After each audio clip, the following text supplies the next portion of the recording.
right, brother. Oh, nice. 1170. Yeah. Look at his name. What you, huh? Is that the free play? No, the first time was free play. Oh, yeah.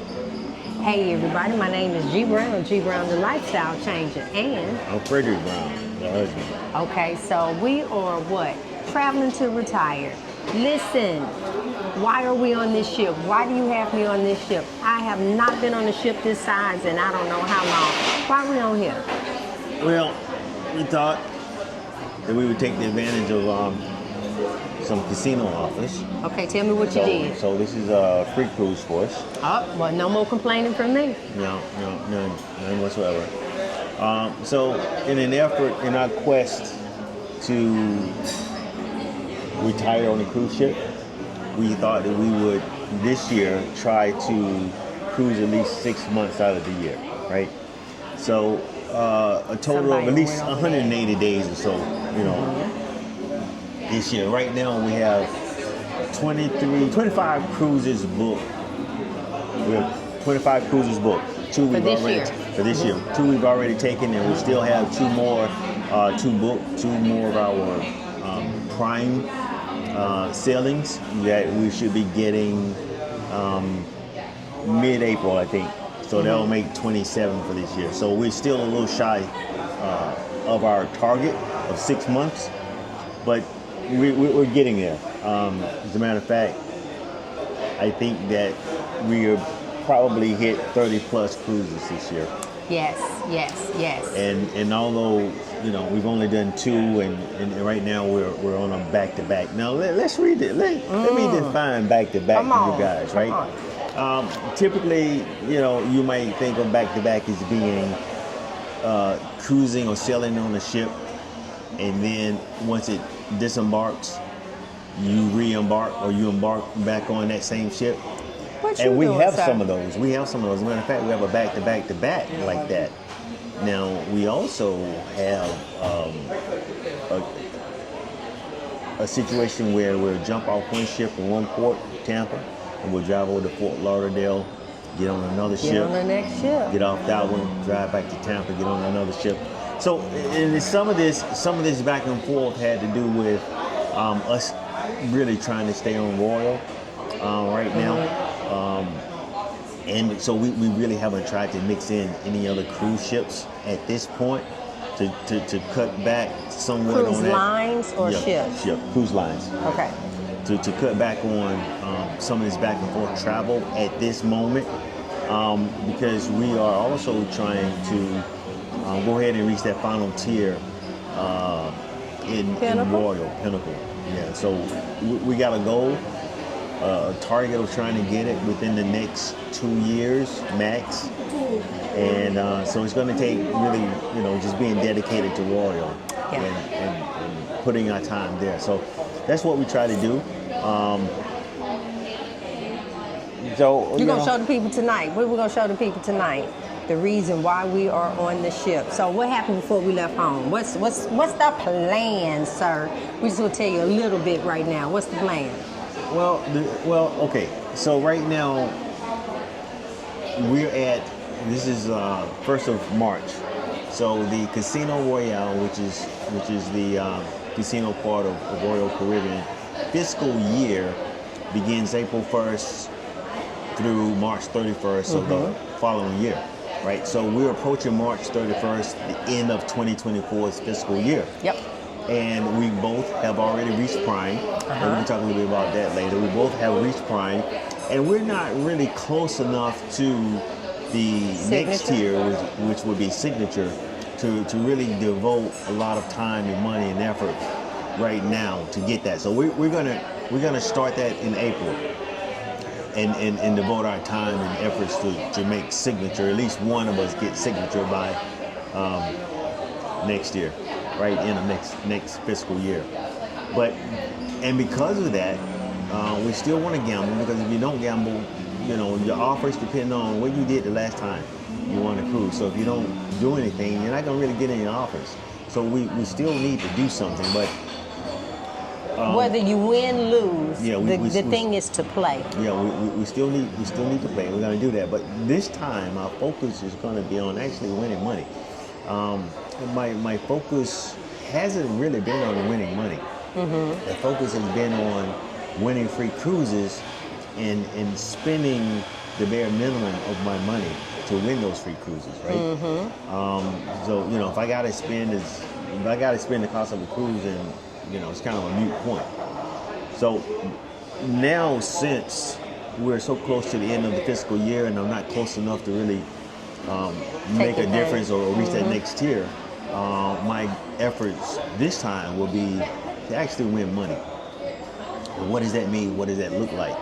Well, when I gamble for points, if I have a big winning, I'll keep going, and I'll probably end up losing that money. Some people say, well, yeah, it's your money, you walk away. Yeah, but I'm trying to do something. I'm still trying to achieve those points.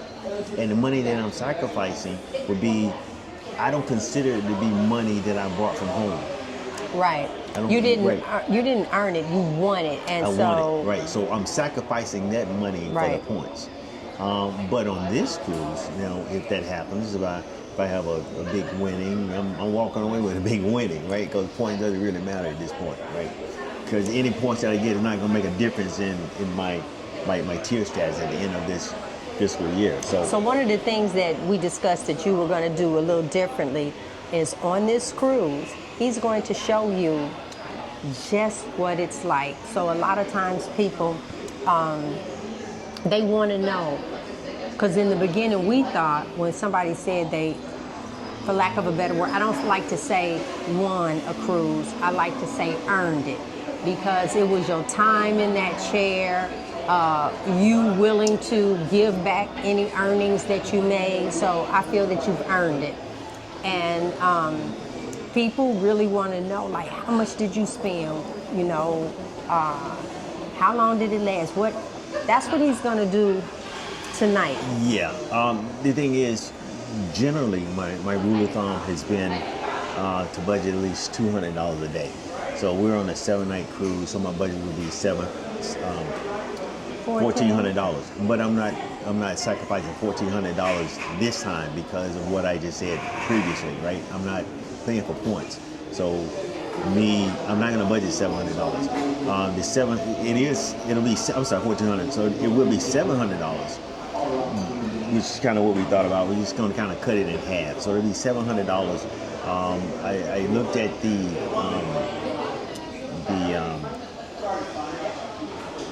what do you call it? The sheet that they have to show you what your winnings are, what you're playing for. I looked at those. What you're playing for? I looked at that earlier, and I think the minimum point needed is 600 to win a free cruise for one with a discount for the second person, right? And in general, that's around 57% discount. So it's still a good deal. It's still really a good deal. Yeah, 2 people are cruising for the price of a half of a cruise. Right. So my objective this time will be just to gamble and try and at least get those 600 points. If I get some major winnings, I'll keep those. But I'll try to reach those points, those 600 points, with what I brought home to gamble with this time, right? So like I said, it used to be, generally your rule of thumb is $200 a day, but I'm not gonna do $200 a day this time. I'm not budget $200 a day this time. So the budget's gonna be a lot less, and we're gonna see what we're gonna get with what I brought. I think my rule of thumb will be, this time it'll be between $700 and $1,000 max is what I'm willing to go. I was going to split it in half with her, go 700, but we'll kind of play that one by ear. I might just take some of her money and not let her gamble. I will see. No, actually, a lot of times, like when it's like that, I'll go and for me, my rule of thumb, if I start with 50 and I can double that immediately, I'll pull it away. Then I'll pocket the 50, and now I'll see if I can double this next 50, but then it's not the money that I brought onto the ship. So that's how I like to do it. That's how I'm gonna do it this evening. And we're gonna come back and show you Yeah, I'm gonna see if I can record my playing, and I'm not sure that they will allow you to really record in the casino, but I'll see what I can get away with. And I might have a couple of tricks up my sleeve just to see if I can show you what I do. Now, there's a lot of videos out there that talk about machines and their volatility and how to play those. My rule of thumb is bet no more than 1% of my bankroll, right? So if I'm gonna, if I got $100 is what I'm gonna bankroll tonight, then the max bet will be $1. If it's $200, then the max bet would be $2. But I don't even want to do that. We're gonna try and do the minimum. The minimum typically is around 88 cents.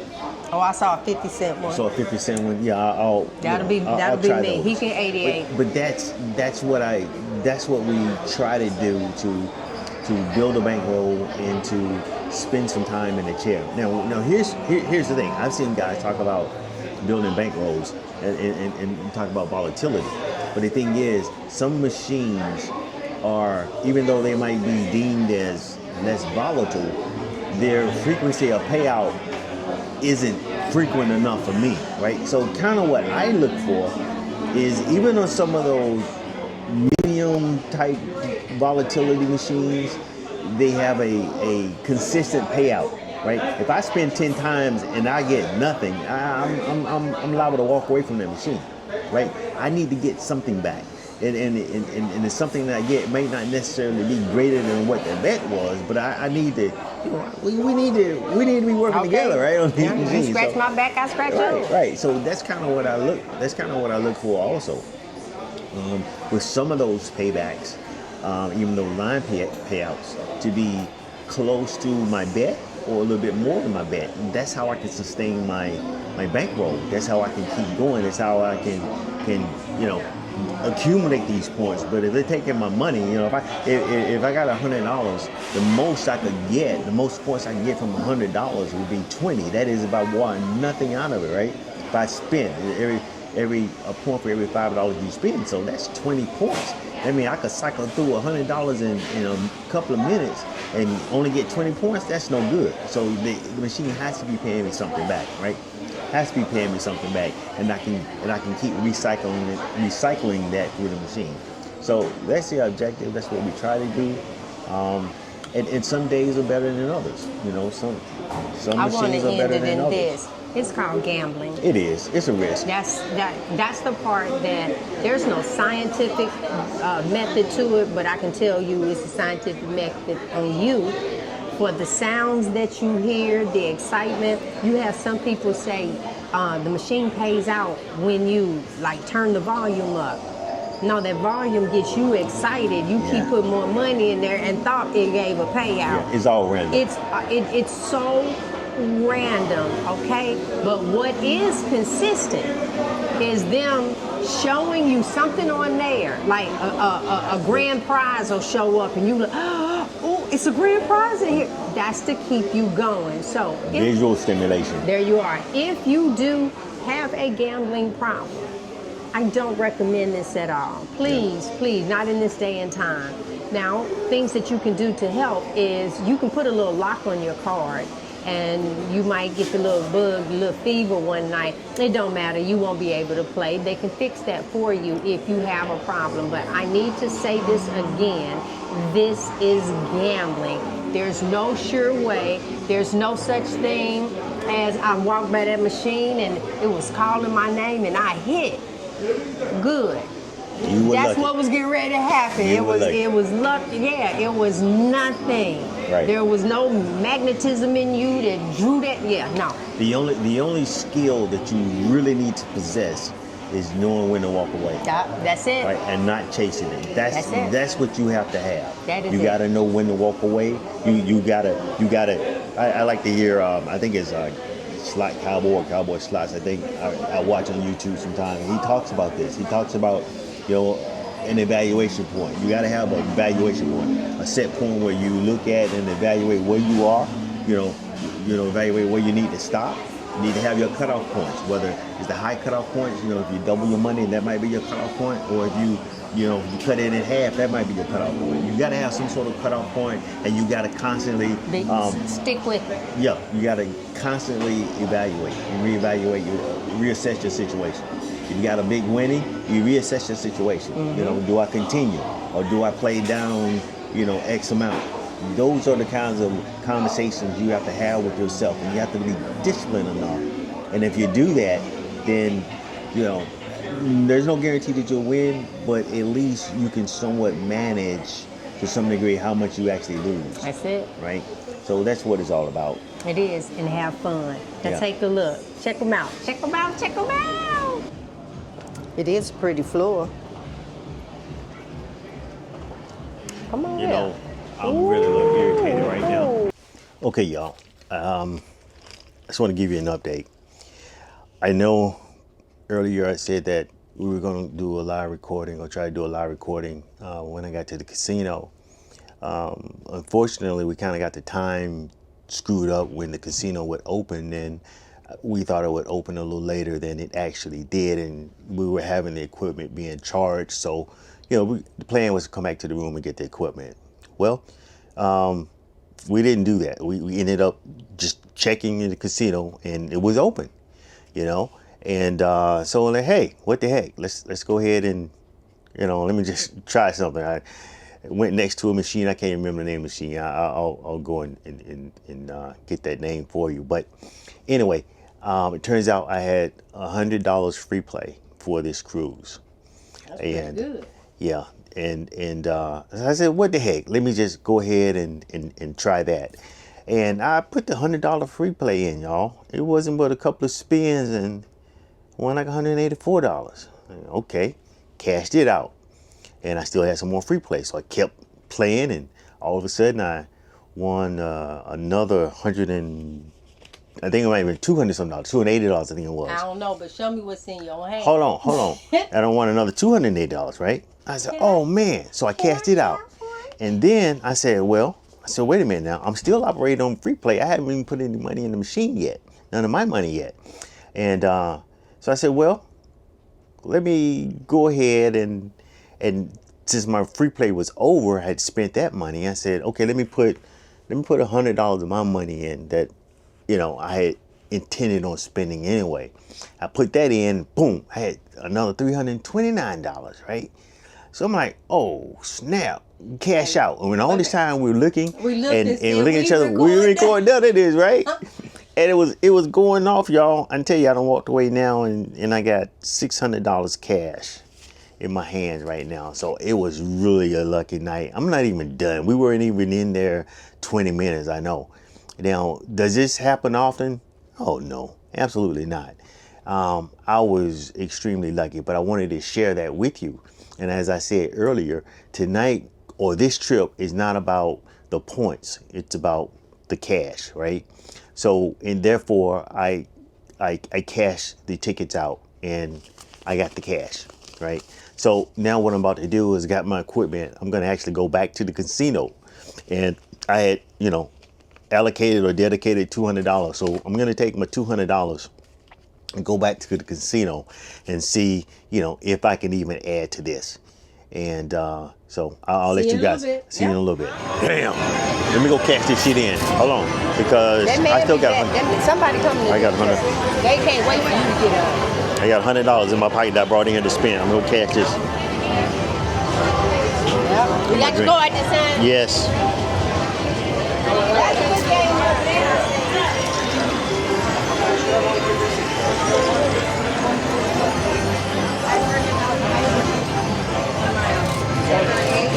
All right, brother. Oh, nice. 1170. Yeah. Look at his name. That's got from the replay, What? right? Huh? Is that the replay? No, the first time was free play. Oh, yeah.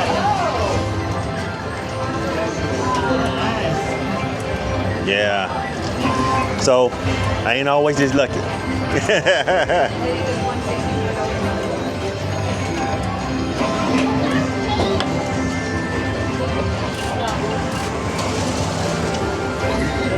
$11.70.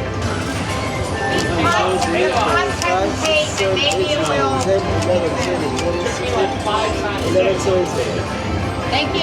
Thank you. Yeah, brother.